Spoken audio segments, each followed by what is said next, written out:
Good morning, Bucknutters. It is Thursday. I am Dan Rubin. This is the Bucknuts Morning 5 and Change, coming to you from an absolutely frigid Gem City, joined, as always, by the Director of Recruiting for 24/7 Sports, Steve Wiltfong. Steve, how goes it? Morning, Daniel. Doing well, man. It's not 1 degree, it's 21 degrees, and we're sending this balmy weather down I-70 through Dayton all the way to you fine folks in Columbus. Frigid. I don't know what the number is, but it hurts. Today, we are going to talk about recruiting, as we always do, talk about some rankings as the top 247 finalized, lots of other good stuff. First, I promised I would address this on the Tuesday show. Last week, we were discussing quarterbacks, and we talked about Jackson Arnold from Denton-Guyer, arguably Ohio State's top quarterback prospect in the class. We addressed the fact that he was supposed to visit Oklahoma, and lo and behold, he exited Oklahoma a committed Sooner. Is Ohio State out of it? Give us the latest on Jackson Arnold. But Jackson Arnold had a long-standing relationship with Jeff Lebby. Ole Miss was the top program for him, and he visited Oxford a couple times. And when Jeff Lebby made his way over to Oklahoma, which was, from a proximity standpoint, much closer to Denton, Texas, that relationship was a smooth transition. He visited Oklahoma, had a tremendous experience, jumped in the boat, and will be back in Norman this weekend to start recruiting for his class. But at the same time, I think that the lines of communication will remain with several other schools, including Ohio State. I believe the Buckeyes even returned to Denton Ryan this week. And, we'll see what happens down the road. We've seen Ohio State get the spatula out at the quarterback position before. They're a program that you can't ignore if you play quarterback. And I think that, we'll see how this continues. This is a marathon, not a sprint. Jackson Arnold's in the fold for Oklahoma. Obviously, they're the leader. We'll see what happens. Okay, that's interesting, because sometimes when a guy commits like that, you want to cross him off the list. Obviously, we will stay involved with Jackson Arnold, which brings us to the topic of quarterback and the top 247 rankings. And as I look at it, really, if I'm taking big picture view, this class may be determined, at Ohio State at least, by Devin Brown versus Drew Allar. Devin Brown, a late add in the class. Of course, we all know the Quinn Ewers experience. Amazing Ohio State could go out and get such a stud from Utah. But then the emergence of Drew Allar in state, he's committed to Penn State. So what you're going to have is Ohioans looking at Allar quarterbacking the Knicks and Devin Brown at Ohio State, and it could come down to who develops better. What's your thoughts on the situation, and am I over-exaggerating the importance of the quarterback in this class? Well, I think that it's going to be interesting because you look at Ohio State and their track record at the position.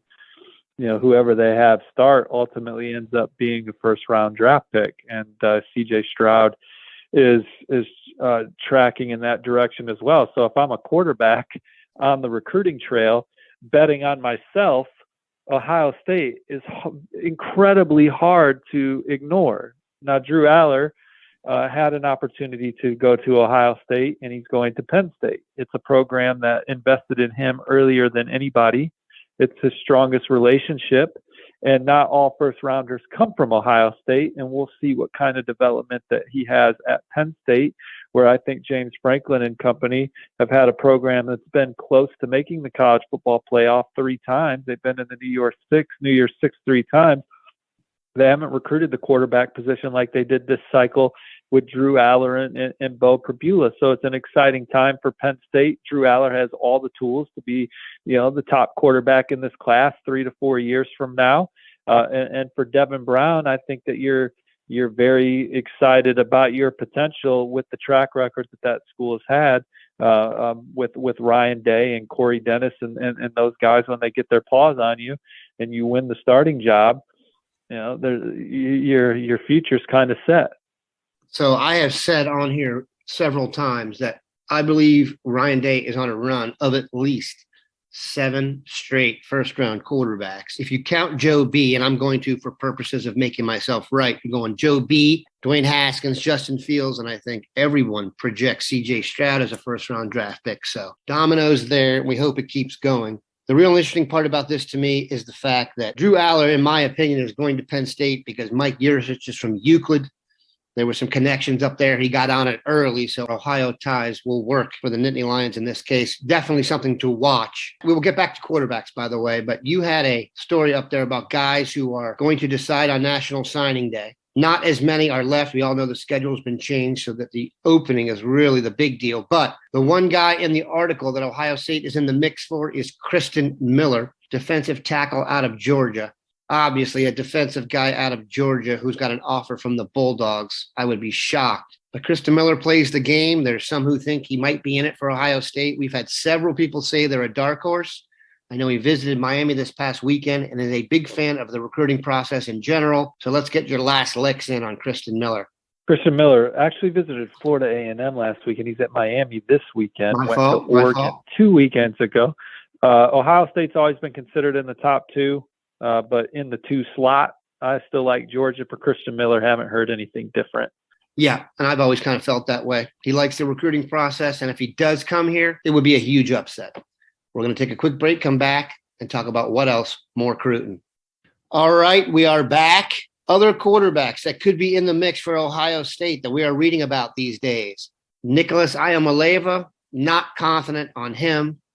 I am very interested in Dante Moore, if for no other reason that he's from Michigan, and the idea of us going in and getting the best quarterback to come out of Michigan at some time is intriguing. Tell us about Dante Moore and how serious you think Ohio State is.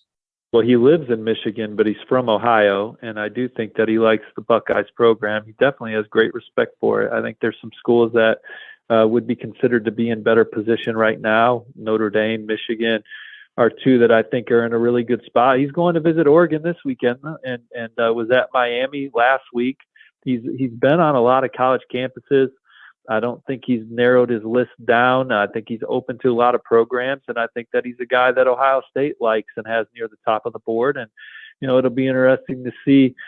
How it shakes out with Dante Moore and Ohio State moving forward as well, because I think he's a guy that's a prize recruit around the Woody.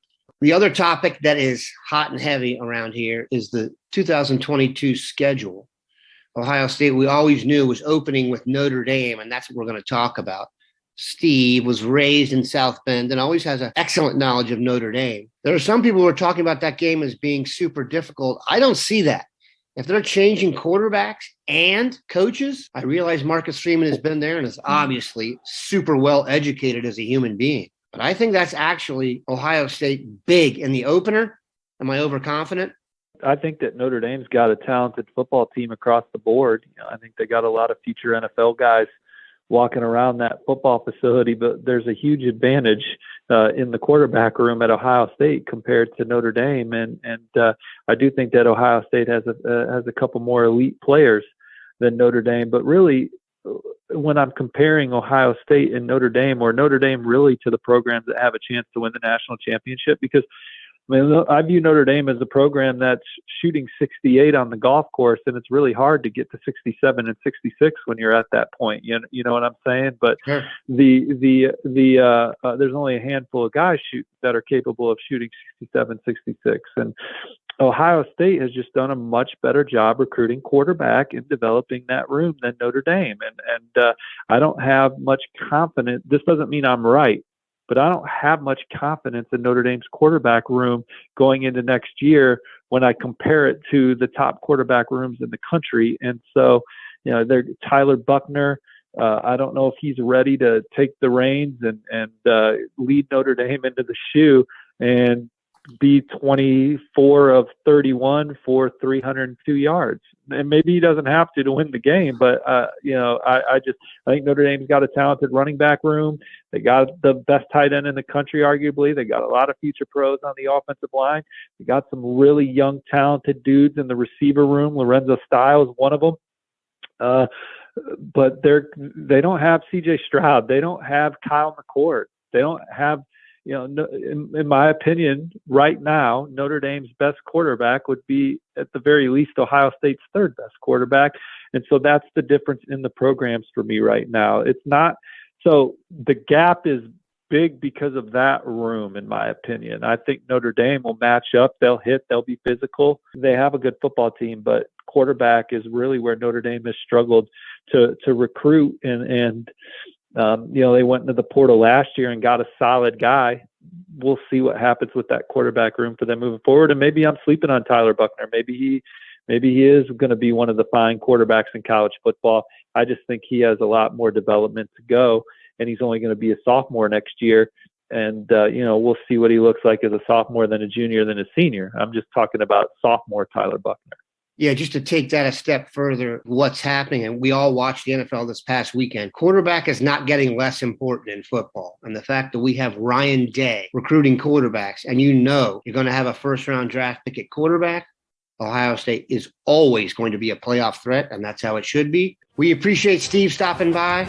Take care, y'all. See you on the front row.